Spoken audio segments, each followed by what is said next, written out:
yun guys, nandito tayo sa site guys. Meron tayong gagawin loader 928H. Ayan, nandito tayo sa site. Ayan, sa mining. Mga ano to ng bato. Stockpile. Nasiraan yung loader nila dito. 928H yan.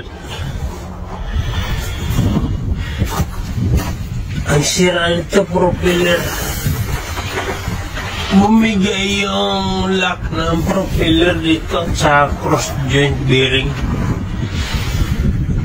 Ayan guys, naputol yung lock dito sa transmission. Ito yung transmission niya, automatic. Yan, natanggal yung lock dito na side kasi naputol yung bolt.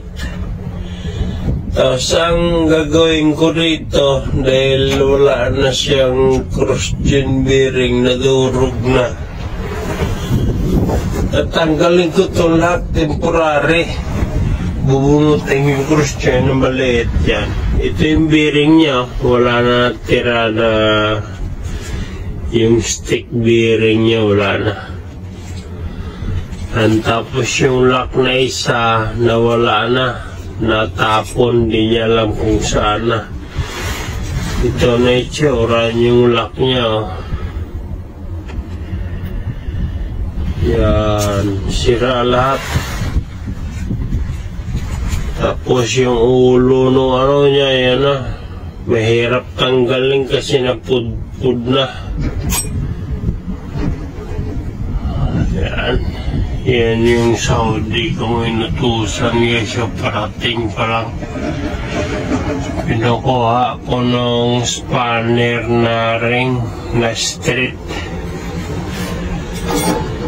Kasi kanina dyan pa ito tinutrouble siya dito, nagbaklas, tinawagan lang ako na engineer ko. Hindi na sana ako magtrabaho eh. Yan, dalawa lang yung babaklasin.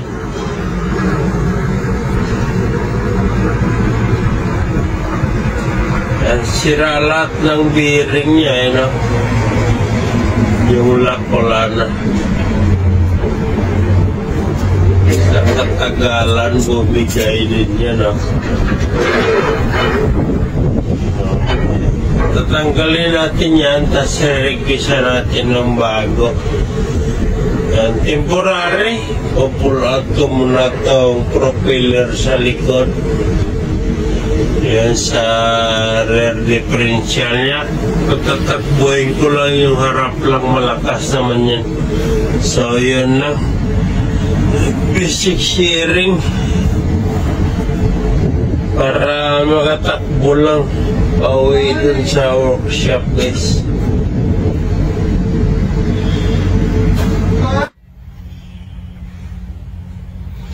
So yun guys, tatanggal yung propeller.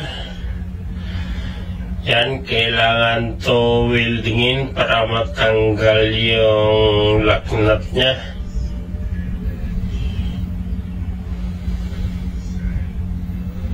Yan yung nut yung naglalak dyan sa cross joint. Kasi ito yung propeller. So yung nagtatanong, walang propeller. Pero pagtatakbuhin natin guys. So yan, titingnan nyo. Tinanggalan natin ng propeller. Tatakbo ko pa rin ito papunta sa workshop namin. Kahit wala ng propeller yan. Doon na gagawin yan, wieldingan, tatanggalin yung lock na kumapit sa loob. Yan, para disponer lang. I-requestan ko ng bearing, yung cross chain bearing niya, kabilaan, i-repair bago ibalik. So yun, ito yung propeller natin. Tanggal na.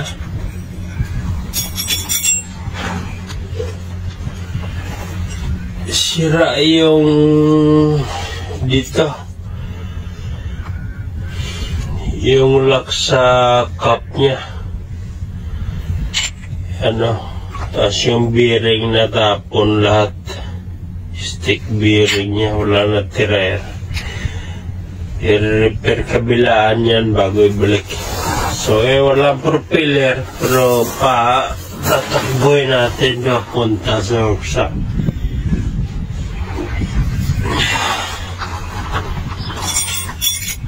Yan, yala start. Start. Yan. Rower siya. Ito yung mga lock niya, guys. Special yan. Inches yan pag mga caterpillar. Yala. Kalas. Start. Rower siya. Rower siya. Okay. Yala. Yan to. Ayo. Start, bro. Yala mo yung machine. Row. Door. Ayo. So yan, wala ang propeller yan, guys. Tinanggal natin yan yung propeller niya. Pero patakbuhin natin mapunta sa workshop. Yala, row. Okay, musgil, row. Yan. Wala propeller yan. Namakbong ba?